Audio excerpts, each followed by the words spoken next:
Hello NEET aspirants, कैसे हैं आप सब लोग। आई होप आप सब बढ़िया होंगे। This side Mohit Hussain here, welcome back to our YouTube channel.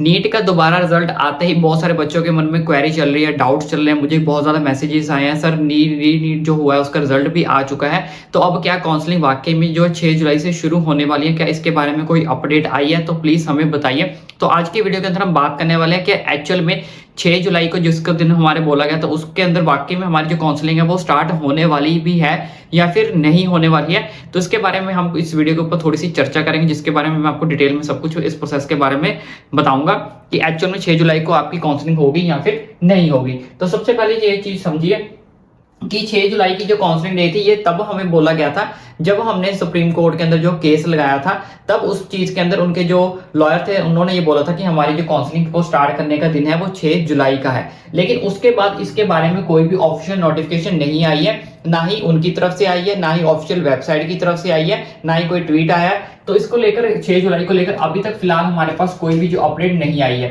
लेकिन कुछ बच्चों का मानना है कि सारे प्रोसेस एनटीए कर रही है, दोबारा से रीनीट भी ले लिया, रिजल्ट भी दे दिया, तो मैक्सिमम चांसेस है कि 6 जुलाई से जो काउंसलिंग स्टार्ट हो जाएगी। देखो बच्चों, लेकिन अभी ऐसा बिल्कुल भी नहीं है। इसके कुछ रीजन है। पहला रीजन ये है कि ये तब उन्होंने बोला था जब हमने केस फाइल किया था फर्स्ट, ठीक है, फर्स्ट जब हमने केस फाइल किया था, जब सुप्रीम कोर्ट की तरफ से नोटिस आया था, तब उन्होंने ये चीज बोली गई थी। दूसरी चीज यहाँ पे मैं आपको ये चीज क्लियर कर देता हूं कि उस टाइम पे जो हमारे चेयरमैन थे सुबोध सिंह जी थे, लेकिन अब हमारे जो चेयरमैन है वो बदल दिए गए हैं। यानी कि क्या हो गया, चेंज हो चुके हैं हमारे कौन, चेयरमैन। जब ये अनाउंसमेंट हुई थी उस टाइम हमारे चेयरमैन कोई और थे, लेकिन अब हमारे जो चेयरमैन है वो कोई और है। तीसरा यहाँ पे सबसे मेजर रीजन क्या है कि तब ये केस जो था वो सीबीआई के पास नहीं था, तब ये केस जो था वो सीबीआई के पास नहीं था। दूसरी चीज यहाँ पे एक और रीजन यहाँ पे निकल कर आ रहा है, जो कि हमारे प्रेसिडेंट भी हैं, वो भी इस चीज के ऊपर अब क्या कर रहे हैं, थोड़ा सा इंटरेस्ट दिखा रहे हैं। उन्होंने भी संसद के अंदर इस चीज के ऊपर बात की थी। संसद के कुछ मेंबर्स जो है वो नीट के बारे में चर्चा कर रहे हैं, काफी ये चीज न्यूज चैनल के अंदर वायरल हो रही है। तो देखो, पहले जो ये चीज अनाउंसमेंट की थी काउंसलिंग को लेकर कि 6 जुलाई को काउंसलिंग होगी, तब हमें उस टाइम पे क्या था, उस टाइम पे एनटीए जो है वो काफी ज्यादा सीरियस नहीं था। उनको लग रहा था कि हमारी जो गलती थी, तो एनटीए क्या था, नॉन सीरियस था। एनटीए उस टाइम पे क्या था, नॉन सीरियस था। उनको लग रहा था हमारी कोई गलती नहीं है, ये केस आराम से सॉर्ट आउट हो जाएगा, हम इस चीज के ऊपर आराम से इसको क्लोज कर देंगे, बंद कर देंगे, तो इसमें इतनी कोई बड़ी बात नहीं है। तब उस चीज के बारे में जब ये डिस्कशन चल रही थी, तब उस टाइम पे एनटीए इतना जो सीरियस नहीं था, नॉन सीरियस था। तब उन्होंने बोला था कि चलो केस फाइल हो गया, ये तो हमारे फेवर में ही जाएगा, तो इसलिए उन्होंने 6 जुलाई को काउंसलिंग डे रखा था। लेकिन उसके बाद केस फाइल हुआ, केस के बाद एक न्यू डेट आई जो कि हमारी 8 जुलाई होने वाली है, ठीक है। उसके बाद हमारे जो चेयरमैन थे उनको बदल दिया गया है। उसके बाद सीबीआई जांच बिठा दी गई है, प्रेसिडेंट इस चीज के बारे में चर्चा कर रहे हैं, सांसद में इस चीज के बारे में चर्चा हो रही है। तो लॉट्स ऑफ चीजें जो अब डे बाय डे क्या हो रही है, चेंज हो रही हैं। तो वाकई में अब आपको लगता है कि 6 तारीख को काउंसलिंग हो सकती है, तो बिल्कुल भी मुझे नहीं लगता कि अब 6 तारीख को काउंसलिंग जो है वो स्टार्ट होने वाली है, खास करके जब तक कोई एक मेजर डिसीजन नहीं आता। क्योंकि सीबीआई की तरफ से आप देख सकते हो काफी जो चीजें हैं वो आप न्यूज सुन रहे होंगे, काफी चीजें जो है वो वायरल कर रहे हैं, वायरल आउट हो रही है। तो जहां तक हमें और हमारी टीम को लग रहा है, मैंने कुछ टीचर से भी बात की, तो उनका तो यही मानना है कि 6 तारीख को अब जो काउंसलिंग स्टार्ट होने के चांसेस हैं वो बहुत ज्यादा मुश्किल है। इतनी सब जो चीजें हुई हैं वो तब हुई हैं जब वो 6 जुलाई को ऑलरेडी अनाउंस कर चुके थे, ये सारी की सारी चीजें। तो इन सब चीजों को, इन्वॉल्वमेंट को देखते हुए हमें नहीं लगता 6 तारीख को जो काउंसलिंग है वो आपकी स्टार्ट हो सकती है। बाकी रही 8 जुलाई को कोई एक मेजर डिसीजन आने की, वो सब कुछ इस पे डिपेंड करता है, किस चीज के ऊपर, सीबीआई के ऊपर, कि आपका रीनीट होगा या फिर नहीं होगा। क्योंकि रीनीट तभी हो सकता है अगर कोई हमें यहाँ पे सीबीआई जो है वो कोई ठोस सबूत के साथ हम कह सकते हैं, कोई विटनेस के साथ हम कह सकते हैं कि जो सुप्रीम कोर्ट के अंदर वो पेश करेगी। मे बी सीबीआई और आने वाले टाइम में यानी कि 8 जुलाई को और टाइम की भी डिमांड कर सकती है कि हम इसके ऊपर चर्चा कर रहे हैं, इन्वेस्टिगेट कर रहे हैं, हमें टाइम ज्यादा चाहिए।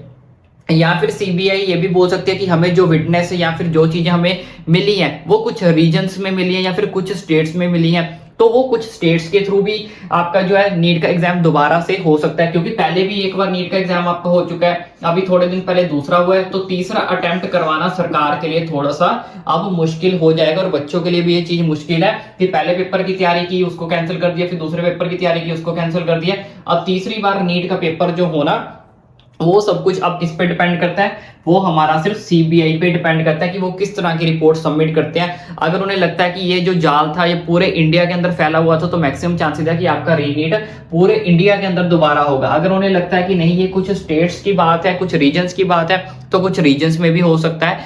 मे बी अगर उनको लग रहा है कि हमें इसके लिए और टाइम चाहिए और इन्वेस्टिगेट करनी है, तो वो हम हमारे लिए और टाइम भी मांग सकते हैं 8 जुलाई के बाद। तो अभी के लिए मैं आपको यही बोलूंगा कि हमारे पास या तो जो रिजल्ट आया अगर आप उससे सेटिस्फाइड हो कि आपको ये कॉलेज चाहिए इतने इतने मार्क्स पे, वो आपको मिल रहा है, तो ठीक है। अगर आपको नहीं लग रहा है, लेकिन फिर भी मैं आपको यही बोलूंगा कि आप साथ साथ अपने री नीट की तैयारी जो है वो जरूर करते रहें। आप उसको बिल्कुल भी जो है वो ड्रॉप ना करें एकदम से, क्योंकि आज 1 जुलाई तो हमारे पास ऑलरेडी हो चुकी है, हमारे पास 7 दिन और बचे हैं। तो मैक्सिमम 8 जुलाई तक तो अपनी स्टडी को आप कंटिन्यू रखें, ताकि हमें 8 जुलाई के अंदर जो भी मेजर डिसीजन आता है सुप्रीम कोर्ट की तरफ से, हमें उसके ऊपर से पता चल सके कि एक्चुअल में हो क्या रहा है। तभी हम उसके ऊपर जो फर्दर सोच सकते हैं कि हमें अपनी स्टडी को छोड़ना चाहिए या फिर नहीं छोड़ना चाहिए।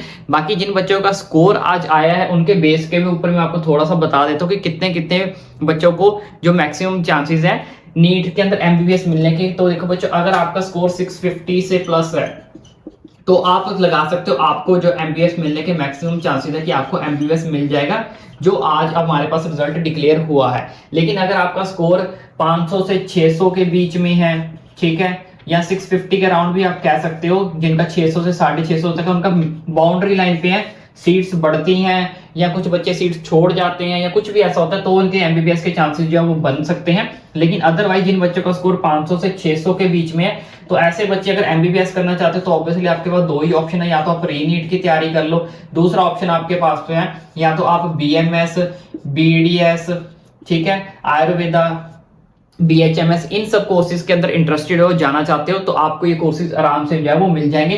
वैसे 600 से 650 के बीच में एमबीबीएस मिलना थोड़ा सा मुश्किल हो जाएगा, लेकिन BDS अगर करना चाहते हो तो वो मिल जाएगा। एमबीबीएस के लिए आप अप्लाई जरूर कर देना, ठीक है।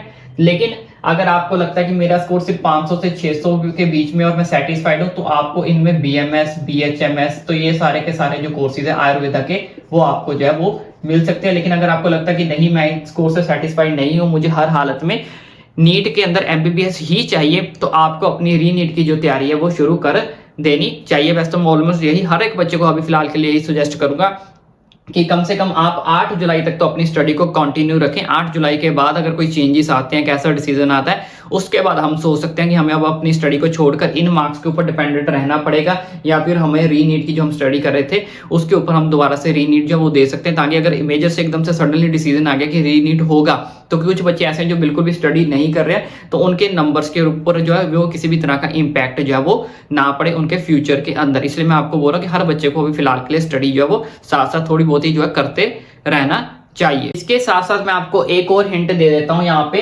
कि वो जो हमारी 6 तारीख को काउंसलिंग स्टार्ट होगी या नहीं होगी, उसके चांसेस मुश्किल क्यों है, क्योंकि जब भी काउंसलिंग स्टार्ट होती है तो उससे पहले एक PWD की नोटिफिकेशन आती है, PWD नोटिफिकेशन आती है, और ये तभी आती है जब आपकी काउंसलिंग स्टार्ट होने वाली है उससे 10 दिन पहले। चाहे आप पिछले 4 साल का, 5 साल का, 6 साल का रिकॉर्ड उठाकर देखोगे, तो जब भी PWD नोटिफिकेशन आती है तो उस नोटिफिकेशन के आने के बाद 8 से 10 दिन बाद आपकी जो काउंसलिंग शुरू होती है, चाहे आप पिछले जितना मर्जी रिकॉर्ड उठा के देख लो। और अभी तक हमारे पास कोई भी MCC के ऑफिशियल वेबसाइट पे PWD की नोटिफिकेशन नहीं आई है, तो इसका मतलब हमारे पास जो भी काउंसलिंग 6 जुलाई को होने के जो चांसेस है वो बहुत ज्यादा मुश्किल हैं। तो आई होप अब आपको ये वीडियो अच्छी से समझ लगी होगी एंड अच्छे से सारा प्रोसीजर भी समझ लग गया होगा। इन केस फिर भी अगर आपको कोई डाउट, कोई क्वेरी बचती है तो ओपन या मुझे नीचे कमेंट करके भी पूछ सकते हो।